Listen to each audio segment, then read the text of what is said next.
Brad in Connecticut, you wanted to talk about Sandy Hook. Hey, how you doing? Thanks for having me on. Hey, Brad. Sure. Go ahead. Hey, I just wanted to bring up a couple inconsistencies and some weird things that I found from doing my own research about whatever went on in Sandy Hook. There's the evidence pictures that you can see online, and there is two black sweatshirts.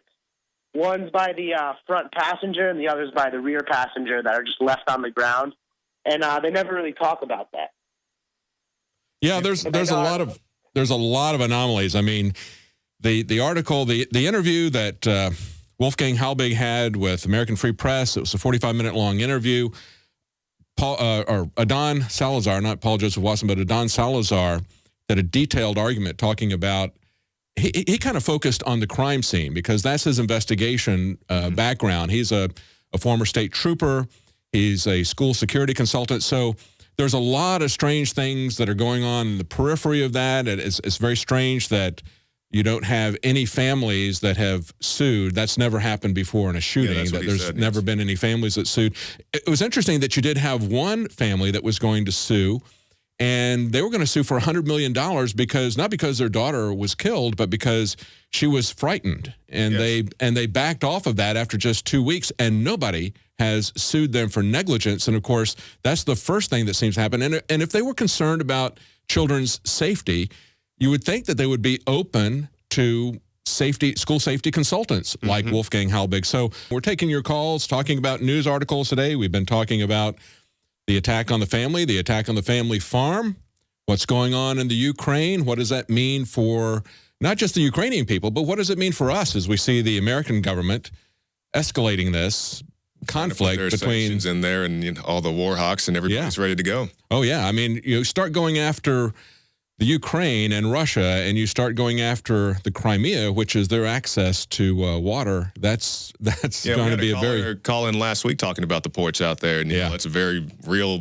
concern. Yeah, that's a good way to stir up a hornet's nest. If you wanted to start World War III, that's the way you would do it. And we've seen a lot of signs, and we've heard warnings from people like Skousen saying that that's exactly what he thinks the government wants to do is start World War III. We know that governments always profit when there's a war or there's a fear of a war. Oh, exactly. So the question is, do they just want to drum up conflict between us and Russia and China and Iran? Certainly that's in the interest of dictatorships like Iran and countries where you've got an oligarchy that's running it like China.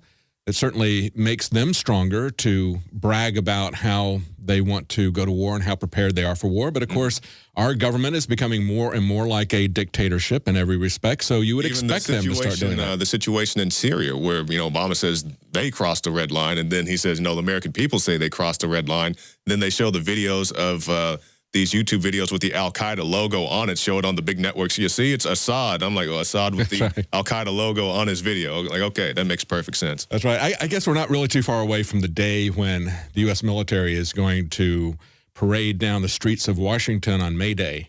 Of course, they're already sending out the military vehicles to every village and town. We've got anti-mine vehicles that are going to every village and town. So I guess they don't need the May Day parade anymore. Right? I think it's Ohio State. They have that big mine-proof truck. Yeah. I'm like, what kind of frat parties are you guys busting up that you need something that big? Yeah. That's my question. That's right. Well, let's go to our callers. We had one caller from Texas, Timmy from Texas, who's been on for a while, hanging on for a while. You wanted to say something about pension fraud? Yeah, I read an article. It was posted yesterday on Drudge. That it was only there for yesterday, but it's over. It was from Yahoo News, and it said that over 100 firefighters and policemen are being arrested for pension fraud stemming from the 9/11 pensions they got. I guess they retired shortly after 9/11. And I just wanted to discuss with you guys if there may, you guys might think there'd be a deeper plot as far as these are the guys that just kept quiet and took the money, but in reality they could be the guys to speak out and say there was maybe proof of explosives, and instead they took the money, which in the article it states is over $400 million. So spread that out over 100 people or so. I mean, that's a lot of money. What do you guys think?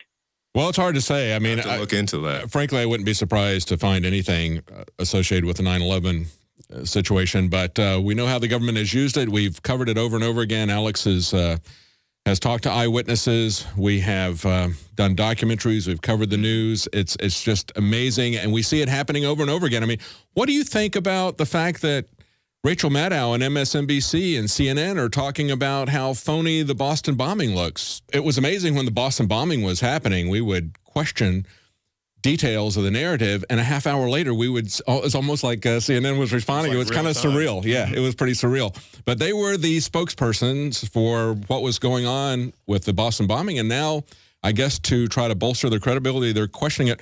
What do you make of that, caller? Timmy in Texas? Yeah. David, it's like you say, every day on y'all's introductions, they're on the run. We got them on the run. The InfoWars is defeating the dinosaur media. One more thing on that previous story I'd covered, Victoria Cavalier with Reuters is who wrote that story, Jakari. You said you'd want to look into it. It's just, when big corporate bankers violate or have some sort of fraud against them, there's a hearing on it. They're not arrested immediately. And there's over 100 firefighters and policemen that have been arrested. So it just seems really sketchy, I guess you could say. Yeah. And one last thing, guys, I got to meet y'all there at the Alamo.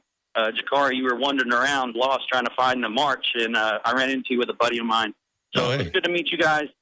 David, I had mentioned to you about the Secret Service agent swabbing his children for some odd reason. I don't know if you remember that conversation. Yeah. But it's good to talk to you guys. And remember, the guy I was with, Jakari, he's named Sean, and he's super trendy.